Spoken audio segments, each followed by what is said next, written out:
Bismillahirrahmanirrahim. Assalamualaikum warahmatullahi wabarakatuh. Allah Subhanahu wa taala berfirman di dalam pembukaan surat Al-Ankabut. Alif Lam Mim. Ahasiban nasu an yutraku an yaqulu amanna an yaqulu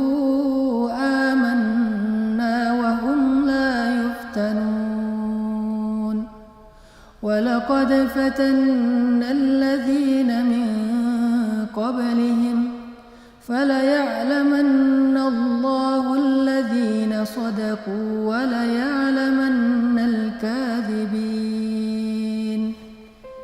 Yang artinya Alif Lam Mim.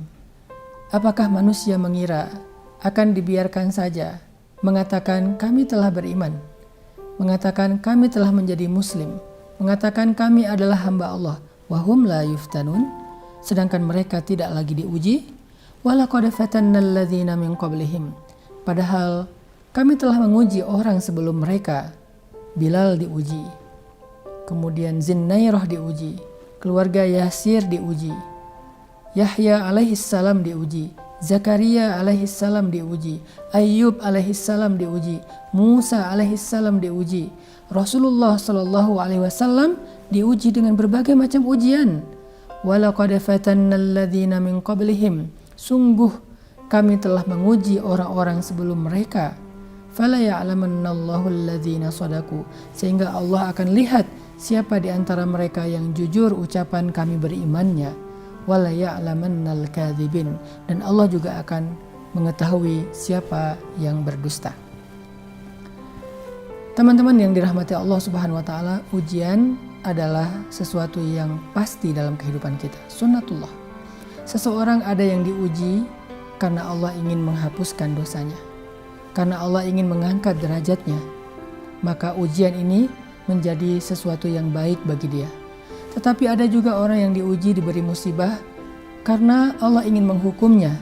Maka ujian atau musibah ini adalah sesuatu yang buruk bagi dia. Sehingga ketika kita sudah banyak beramal solih, jangan sampai kita salah faham lalu kita mengatakan, kenapa Allah masih menguji saya? Kenapa Allah masih memberikan saya musibah? Kenapa Allah masih memberikan saya kesulitan? Apalagi yang kurang dari saya? Padahal orang-orang sebelum kita jauh lebih soleh dari kita, jauh lebih istimewa dari kita, dan bahkan di antara mereka ada kekasih Allah yaitu Rasulullah. Ternyata mereka pun mengalami ujian yang jauh lebih berat daripada apa yang kita alami.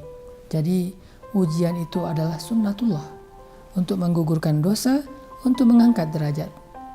Coba kita renungkan bagaimana ilustrasi atau analogi ketika seseorang punya penyakit di tubuhnya, punya kanker, punya tumor, punya luka, punya sesuatu yang tidak baik di dalam tubuhnya. Lalu kemudian dia datang ke dokter, dia minta, dokter obati saya. Dokter saya ingin sembuh, dokter saya ingin bisa nyaman, tenang, gak kesakitan lagi.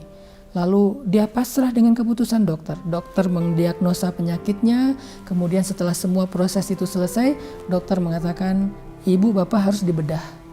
Penyakitnya harus diangkat. Yang sudah gak bisa lagi dipertahankan harus diamputasi.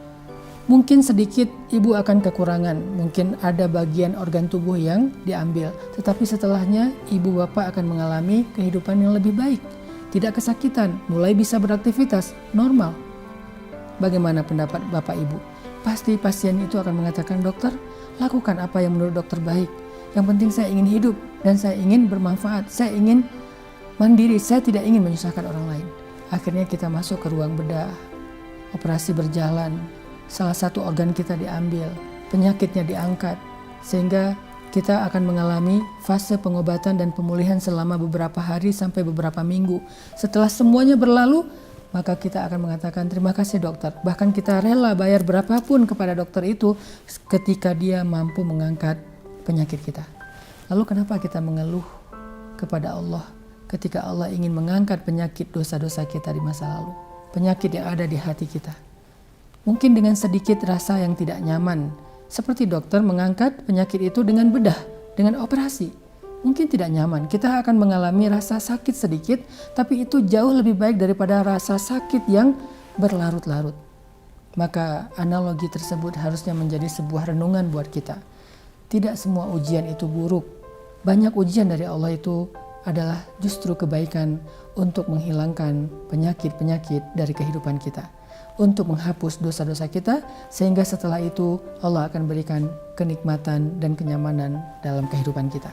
Barakallahu fikum.